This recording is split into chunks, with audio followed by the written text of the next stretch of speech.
Salam kerahiman. Hari ini 18 Maret, kita akan masuk ke hari yang keempat. Kita mulai ya. Dalam nama Bapa dan Putra dan Roh Kudus. Amin. Hari keempat kita ambil dari 12:16 dan 12:17.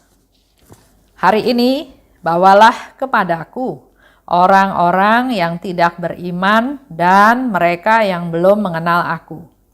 Dalam sengsaraku yang pedih, aku juga memikirkan mereka, dan semangat mereka di masa depan meneguhkan hatiku. Benamkanlah mereka dalam lautan kerahimanku. 12:17. Ya Yesus yang Maha Rahim, Engkau adalah terang seluruh dunia. Terimalah dalam hatimu yang Maha Rahim jiwa orang-orang yang tidak beriman, yang belum mengenal Engkau. Biarlah sinar rahmat-Mu menerangi mereka, sehingga mereka pun bersama kami dapat mengagungkan kerahiman-Mu yang mengagumkan. Dan jangan biarkan mereka tersingkir dari kediaman hati-Mu yang Maha Rahim.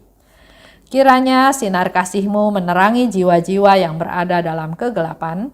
Buatlah jiwa-jiwa ini mengenal Engkau dan bersama dengan kami memuji kerahiman-Mu. Bapa yang kekal, arahkanlah tatapan mata-Mu yang Maha Rahim kepada jiwa orang-orang yang tidak beriman dan mereka yang belum mengenal Engkau, tetapi sudah direngkuh dalam hati Yesus yang Maha Rahim. Tariklah mereka kepada terang Injil. Jiwa-jiwa ini belum tahu betapa besarnya kebahagiaan orang yang mengasihi Engkau.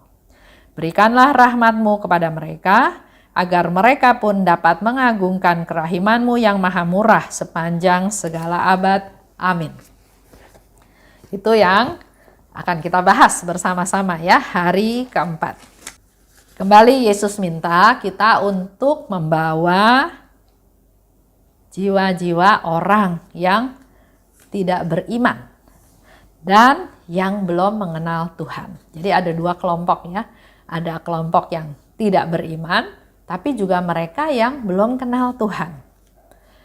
Karena dua kelompok ini, Yesus katakan, dalam sengsaraku yang pedih, dalam perjalanan jalan salibnya Yesus menuju Golgota, menuju kematiannya, Yesus juga memikirkan mereka. Coba bandingkan dengan kita. Kita peduli nggak sama orang yang tidak beriman, sama orang yang nggak kenal Tuhan? Hari ini kita diingatkan oleh Tuhan supaya kita juga peduli pada mereka. Orang yang tidak beriman, orang yang belum kenal Tuhan. Dan semangat mereka di masa depan meneguhkan hatiku. Setelah mereka menjadi orang beriman, setelah mereka kenal Tuhan, mereka akan meneguhkan hatinya Tuhan. Karena berarti orang-orang ini kenal Tuhan, kenal kerahimannya, dan punya kesempatan untuk diselamatkan. Itu yang menjadi harapannya Tuhan. Langkah berikutnya, benamkanlah mereka dalam lautan kerahimanku. Jadi dengan sangat bijaksana ya, Yesus menjelaskan kepada kita kenapa kita perlu berdoa untuk mereka yang belum beriman atau yang tidak beriman dan belum kenal Tuhan. Kalau kita lihat yang kemarin, langsung ya Yesus bilang, katakanlah, bawalah jiwa yang setia dan saleh dan benamkanlah. Tapi di sini hari ini Yesus dengan sabar memberikan penjelasan kepada kita kenapa kita perlu berdoa buat mereka. Kenapa kita perlu peduli buat mereka. Mereka yang tidak beriman pada Yesus, mungkin karena mereka nggak tahu, nggak ada yang ngajarin, nggak ada yang memberikan informasi, nggak ada yang membuat mereka mengerti atau tahu hal tersebut. Jadi mereka tidak beriman, alasannya bisa karena mereka tidak tahu. Tidak ada yang bersaksi tentang Tuhan kepada mereka. Oleh sebab itu, mari kita mulai bersaksi pada mereka melalui kata-kata kita, melalui sikap, melalui tindakan kita bahwa saya punya Tuhan, Tuhan yang peduli, Tuhan yang baik, Tuhan yang menggerakkan hati saya, Tuhan yang Maha Rahim. Dan memang kita perlu menampilkan kerahimannya Tuhan. Baru mereka bisa tahu bahwa Tuhan itu Maha Rahim. Dan yang kedua, memang ada orang yang memang tidak beriman itu bukan karena mereka tidak tahu, tapi memang mereka jelas-jelas menolak. Mereka menolak kabar gembira yang dari Tuhan. Nah, orang-orang seperti ini kesudahannya adalah kematian. Mereka menolak Tuhan, kesudahannya kematian. Ada kelompok ketiga yang seolah-olah mereka percaya pada Tuhan, mereka mengabdi pada Tuhan, mereka melaksanakan firman Tuhan, tapi dalam praktek sehari-harinya mereka tidak bawa sifatnya Tuhan. Misalnya terjadi pembunuhan atau pembantaian atau ya hal-hal yang dia katakan saya seperti ini karena Tuhan, karena membela Tuhan. Tapi kalau dievaluasi lagi, apa yang mereka lakukan enggak sejalan dengan sifatnya Tuhan. Tuhan itu pengampun, Tuhan itu tidak menghukum, Tuhan itu pemurah, Tuhan itu berbelas kasih. Tapi yang mereka lakukan, yang mereka rasa bahwa mereka adalah laskarnya Tuhan, serdadunya Tuhan, tapi yang mereka lakukan enggak seperti apa yang diharapkan oleh bosnya, oleh Tuhan, oleh majikannya ya. Mereka berbuat sewenang-wenang, mereka merasa bahwa mereka paling benar, mereka mungkin ada yang mengancam ya. Nah, jadi ada orang yang tidak beriman ini ada 3 kelompok. Ada yang memang tidak tahu, ada yang memang tidak mau, ada yang seolah-olah mereka beriman tapi kata-katanya, tindakannya menunjukkan bukan orang yang beriman. Kita perlu mendoakan mereka. Kita perlu mohon ampun buat mereka supaya mereka sadar bahwa apa yang mereka lakukan itu salah. Supaya mereka bertobat. Kalau Bapak Ibu punya buku ini ya, kita baca buku ini dari buku Pesta Kerahiman Ilahi. Di sana dikatakan lebih lanjut memang bahwa ada sekelompok orang yang memang betul-betul nggak mau menerima kebaikan Tuhan. Nah, belajar dari Yesus, maka kita nggak perlu membenci mereka. Tapi tadi saya katakan kita berdoa buat mereka, kita mohon ampun buat mereka. Seperti yang Yesus katakan di atas salib. Ya Bapa, ampunilah mereka sebab mereka tidak tahu apa yang mereka lakukan. Kita berdoa buat mereka kepada Tuhan Yesus untuk orang-orang yang tidak percaya, yang tidak beriman. Kalau ini menjadi satu kebiasaan buat kita, terutama dalam doa koronka, tanpa kita sadari kita sedang mendorong orang-orang yang kita doakan ini untuk semakin hari semakin dekat dengan Yesus. Yang dituntut dari kita adalah sikap rendah hati, sikap mengampuni, dan juga terus berdoa buat mereka. Nah, di dalam nomor 1217 itu adalah ungkapan doa yang dikatakan oleh Suster Faustina. Kita baca lagi ya. Ya Yesus yang Maha Rahim, Engkau adalah terang seluruh dunia. Terimalah dalam hatimu yang Maha Rahim jiwa orang-orang yang tidak beriman. Itulah doa kita pada Tuhan yang belum mengenal Engkau.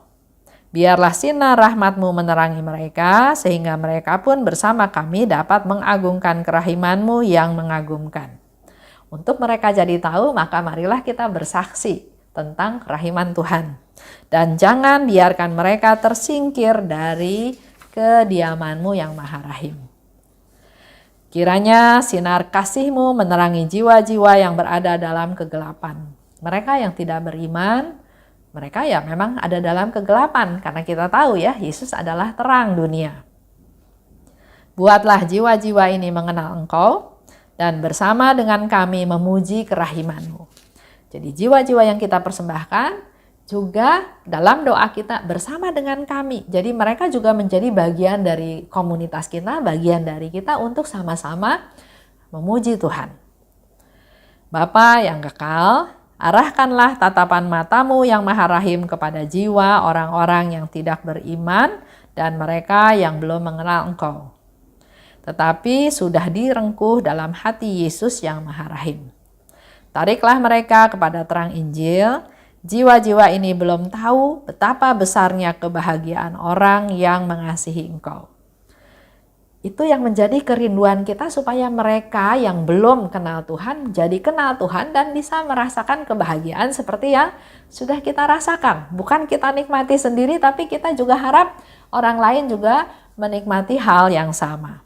Berikanlah rahmat-Mu kepada mereka, agar mereka pun dapat mengagungkan kerahiman-Mu yang maha murah sepanjang segala abad. Itu yang memang diharapkan oleh Tuhan, supaya seluruh dunia merasakan kerahiman Tuhan, memuliakan kerahiman Tuhan, memuji kerahiman Tuhan, dan menyembah kerahiman Tuhan. Agar dunia ini penuh dengan kerahimannya Tuhan. Itu aja untuk hari ini. Kita tutup ya. Dalam nama Bapa dan Putra dan Roh Kudus. Amin. Salam kerahiman.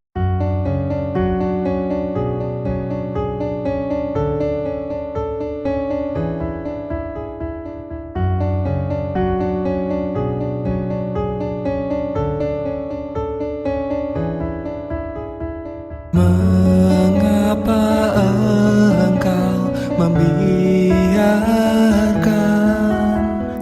banyak dosa dan kejahatan?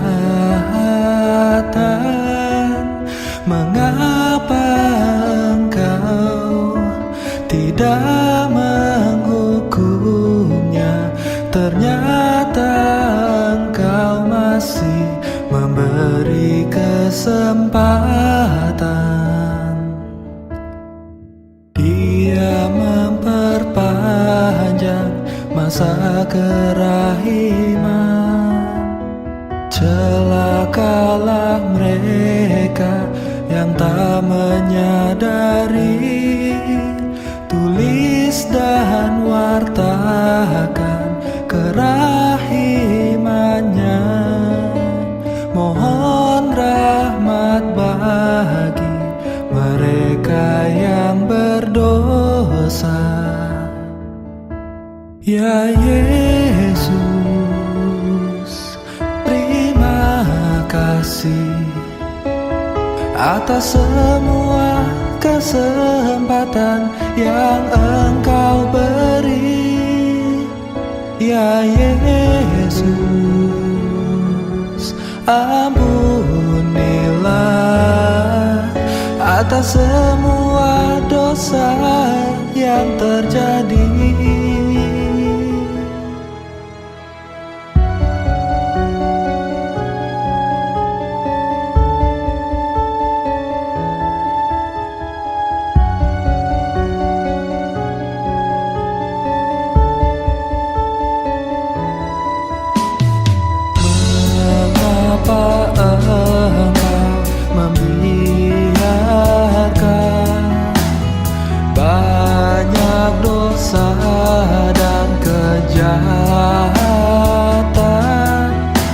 Mengapa Engkau tidak menghukumnya? Ternyata Engkau masih memberi kesempatan. Dia memperpanjang masa kerahiman. Celakalah mereka yang tak menyadari. Tulis dan wartakan kerahimannya. Mohon rahmat bagi mereka yang berdosa. Ya Yesus, terima kasih atas semua kesempatan yang Engkau beri. Ya Yesus, ampunilah atas semua dosa yang terjadi. Ya Yesus, terima kasih atas semua kesempatan yang Engkau